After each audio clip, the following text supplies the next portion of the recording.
Es malo, en efecto, estar siempre encadenado a dolorosos recuerdos. Es bueno descansar y pasarse durante los intermedios. Y eso pensaba hacer Belchaninov. Estaba dispuesto a pasearse durante los intermedios, pero su estancia en Petersburgo le era cada vez más penosa. Se aproximaba julio y a veces tomaba la brusca decisión de abandonarlo todo, incluso el pleito, y marcharse enseguida a cualquier parte, a Crimea, por ejemplo, sin mirar atrás en su vida, pero generalmente, una hora después de pensarlo, despreciaba su proyecto y hasta se burlaba. Ningún viaje podrá arrancarme a estos penosos recuerdos. Una vez que han acudido a mí, a poco que sea honesto, y ¿por qué además huir de ellos? Sí, ¿a dónde ir para escapar de mí mismo? Continuaba filosofando amargamente. Cierto que todo es aquí polvoriento, sofocante, todo está revuelto en mi casa, pero en estas administraciones donde pierdo mi tiempo entre los hombres de negocios existen tantas agitaciones vanas, tantas mezquinas inquietudes, todas estas personas que se han quedado en la ciudad, todos estos rostros que veo mañana y tarde reflejan un egoísmo tan simple, tan manifiesto, una tan ingenua impudicia, la poltronería de sus pequeñas almas, la mezquindad de sus ruines corazones que, verdaderamente, este es el paraíso del hipocondríaco. Hay sinceridad, sencillez, nadie intenta disimular lo que es, pero hacen nuestras damas en las dachas, en los balnearios, en el extranjero, todo es mucho más digno de estimación aquí, y no existe nada igual como esta franqueza y este candor. No me iré, reventaré aquí, pero no iré a ninguna parte. 2. El caballero del sombrero guarnecido de crespón. Era el 3 de julio y el calor continuaba insoportable. Este día fue atareadísimo para Belchaninov, que tuvo que correr toda la mañana de un lado para otro, ora a pie, ora en coche de punto, quedándole para la noche la visita improrrogable a cierta persona que podía serle muy útil, hombre de negocios y consejero de Estado al que pensaba pillar de improviso en su dacha, situada a orillas del río Negro. A las 6, Belchaninov entró en un restaurante, aunque francés de dudosa apariencia, de la perspectiva Nevsky, cerca del puente de la policía. Sentándose a su habitual mesa en un rincón, encargó la cena que le costaba un rublo. Como el vino tenía que pagarse aparte, raramente lo bebía, lo que consideraba un sacrificio sagazmente concedido a su quebrantada economía. Aunque asombrándose de que alguien pudiera comer semejante porquería, lo devoraba todo, hasta la última migaja, y siempre con tal afán que hubiérase dicho que no comía nada desde hace 3 días. Es enfermizo, murmuraba, cuando alguien le hacía notar su apetito. Esta vez se sentó a su mesa de muy mal humor. Lanzó rabiosamente su sombrero a un rincón, se acodó y quedóse pensativo. A poco que su vecino de mesa hubiera hecho algún ruido al sorber la sopa, o que el mozo que le servía no le hubiese entendido a la primera palabra, él, que sabía ser tan cortés, y cuando era preciso impasible y altivo, seguramente habría armado un alboroto, como un simple sargento, y tal vez incluso provocado un escándalo. Le sirvieron la sopa, tomó la cuchara, pero de pronto la soltó sobre la mesa y poco faltó para que él mismo no saltase de la silla. Una inopinada idea acababa de asaltarle súbitamente. Comprendió en aquel instante, Dios sabía cómo, la causa de su angustia, de su peculiar melancolía que venía torturándole últimamente, que procedía, Dios sabía de dónde, y no cesaba de atormentarle, Dios sabía por qué. De repente todo le pareció tan claro y simple como los 5 dedos de la mano. Es el sombrero, se dijo como iluminado. Es ese maldito sombrero hongo con su vil crespón la causa de todo. A medida que pensaba en lo sucedido se tornaba más sombrío y todo lo ocurrido le parecía más y más asombroso a sus ojos. Pero ¿es verdaderamente un acontecimiento? Intentó razonar, no concediéndose crédito a sí mismo. ¿Hay en todo esto alguna cosa que pueda ser un acontecimiento? La causa de su desazón era que hacía más o menos 2 semanas, no podía precisarlo, pero creía que eran 2 semanas, se había topado por primera vez en la calle, no lejos de la confluencia de la Podianskaya con la Metzneskaya, con un caballero que llevaba un crespón negro en su sombrero. Aquel caballero era, como todo el mundo, sin ningún rasgo que lo caracterizara. Pasó de largo, no sin antes lanzar una mirada bastante sostenida sobre Belchaninov, lo que atrajo inmediatamente la atención de éste. De cualquier modo, su cara le pareció conocida, fuese quien fuese. Lo había visto antes en alguna parte, aunque después de todo he visto tantos cientos de rostros en mi vida, no voy a recordarlos todos. 20 pasos más lejos, pareció haber olvidado ya aquel encuentro, a pesar de la fuerte impresión que le había producido. pero una rara sensación persistió en todo el día, en forma de una irritabilidad sin motivo muy especial. Ahora, transcurridas 2 semanas del primer encuentro, lo recordaba todo claramente. Recordaba que no había podido comprender entonces en absoluto a qué se debía su enfado, ya que no estableció ninguna relación entre su mal humor de aquella noche con el encuentro de la mañana. Pero el caballero del sombrero de crespón se había apresurado a refrescar su memoria, ya que al día siguiente se cruzó de nuevo con Belchaninov en la perspectiva Nevsky, y lo miró otra vez de una forma harto rara. Belchaninov escupió despectivamente, aunque después de hacerlo se sorprendió de su gesto. Hay rostros, en verdad, que a primera vista provocan una repulsión irrazonable, sin motivo.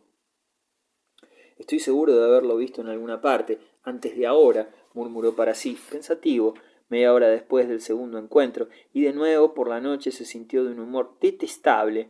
Incluso durmió mal, pero tampoco relacionó aquella nueva y singular desazón con el caballero enlutado, aunque en el transcurso de aquella noche pensase en él con cierta frecuencia. Hasta se enfureció porque semejantes bobadas pudiesen ocupar por mucho tiempo su pensamiento. En cuanto a pensar que aquel hombre fuese el responsable de su mal humor, sólo en el supuesto de que tal idea se le hubiera ocurrido lo habría humillado en gran modo. 2 días después volvió a encontrárselo entre el gentío que desembarcaba de un buque en el Neva, aquella vez, y era la tercera. Belchaninov hubiese jurado que el caballero de luto lo había reconocido, intentando saludarle, de no impedírselo la muchedumbre que lo arrastraba.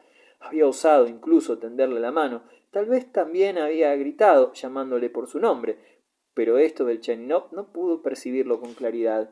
¿Quién será este canalla? ¿Y por qué no se acerca a mí abiertamente, si en verdad me conoce y tanto parezco interesarle? Se dijo furioso, mientras tomaba un coche de punto, haciéndose conducir al monasterio de Smolny. Media hora después continuaba de mal humor, por cuyo motivo sostuvo una acalorada discusión con su abogado, y al atardecer y durante la noche una angustia atroz le oprimió de nuevo. ¿No será un ataque de bilis?, se preguntó con inquietud mirándose a un espejo. Durante 5 días el canalla no dio más señales de vida. De cuando en cuando, sin embargo, el recuerdo del caballero del crespón en el sombrero acudía a su mente, lo que no dejaba de causarle cierto asombro. ¿Es que realmente deseo volver a verle? Es posible que ande muy atareado por Petersburgo. ¿Y por quién llevará luto?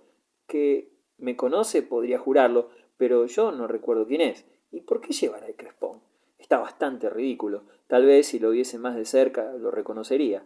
Algo quería precisarse en su memoria, como cuando se intenta recordar una palabra conocida pero de pronto olvidada. Se la conoce muy bien y se sabe que se la conoce, pero a pesar de que se sabe lo que significa, aunque se tantea alrededor de la palabra, a pesar de todos los esfuerzos, rehúsa acudir a la memoria. Debe de hacer mucho tiempo. Estaba allí, había allí, o... Que el diablo se lo lleve todo, exclamó para sí de repente con rabia. ¿Por qué he de atormentarme y humillarme así por este canalla?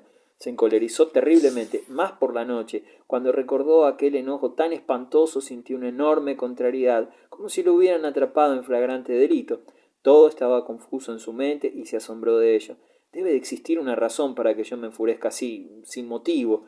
Dejó inconcluso el pensamiento, y al día siguiente entró en una cólera más violenta todavía, solo que esta vez le pareció que su furor estaba de sobra justificado y que tenía perfecta razón para enojarse. Ha sido un descaro inaudito. Había tenido lugar un cuarto encuentro.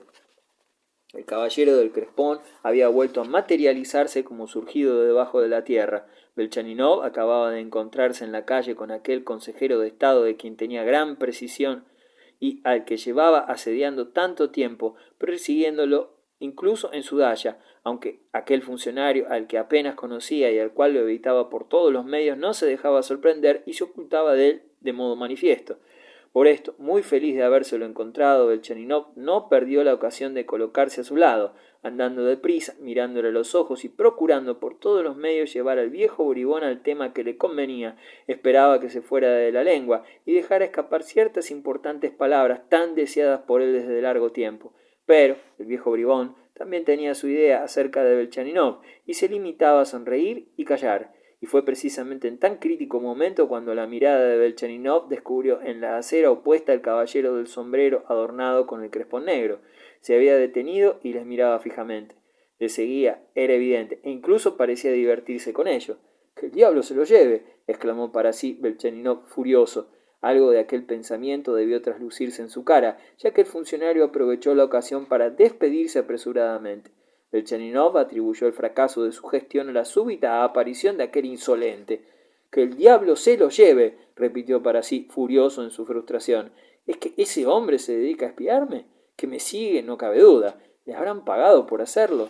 Y bueno, por Dios, que se está riendo. Quisiera apalearlo como un perro sarnoso, lo juro. Lástima no tener un bastón a mano. Me compraré uno. Me las pagará. Pero, ¿quién será?»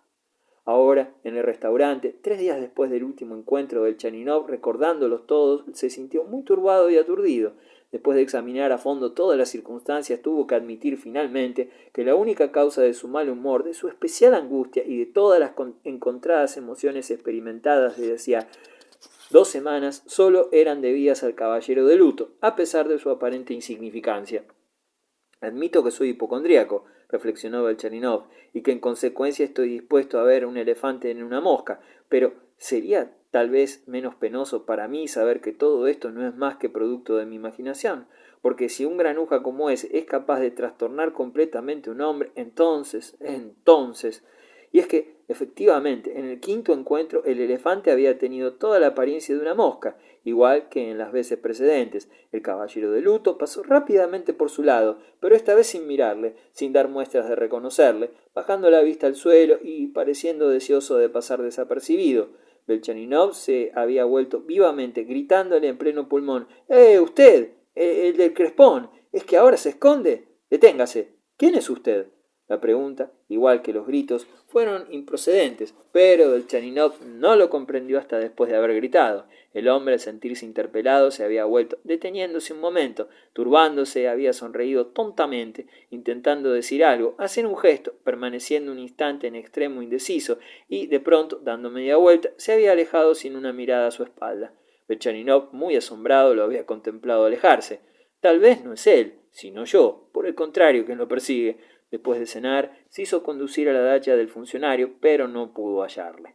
Le informaron que no había regresado desde que saliera por la mañana y que era poco probable que volviese antes de la madrugada, pues se había quedado en la ciudad invitado por un amigo a su aniversario. Belchaninov se sintió tan ofendido que en el primer arrebato de cólera decidió presentarse en la casa del festejado.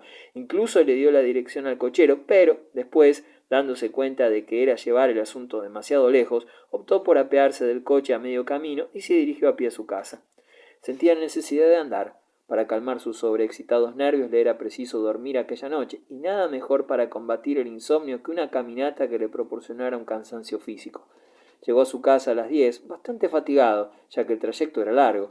La vivienda que había alquilado en marzo, a la que criticaba e injuriaba tan amargamente, diciéndose a sí mismo en son de disculpa que no es más que un alojamiento provisional y que la culpa de todo la tiene ese maldito pleito que le retenía de momento en Petersburgo, no era en ningún modo tan incómoda ni tenía tan mal aspecto como él pretendía. Cierto que la entrada era un poco oscura y sucia, pero el piso en el segundo estaba compuesto por 2 amplias piezas bien ventiladas y altas de techo, separadas por una antecámara, esta sí bastante oscura. Una de las habitaciones daba a la calle y la otra a un patio interior. Contiguo a este había un estudio destinado originariamente a la alcoba, pero el Chaninov había dispersado en él en el mayor desorden sus libros y sus papeles.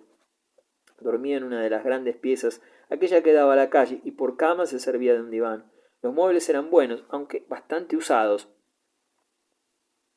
y veíase también algunos objetos de precio, restos de una antigua opulencia, porcelanas y bronces, verdaderos tapices de Bukhara, y también 2 pinturas de cierto valor. El polvo reinaba por doquier, todo estaba revuelto y nada se encontraba en su debido lugar desde que Pelagia, la sirvienta, se había marchado a casa de sus padres en Novgorod, dejándole solo. Esta extraña situación de un joven en casa de un soltero, de una joven en casa de un soltero, hombre de mundo y que quería observar cierto decoro, había hecho ruborizar más de una vez a Belchaninov, bien que estuviese muy satisfecho de los excelentes servicios de la muchacha.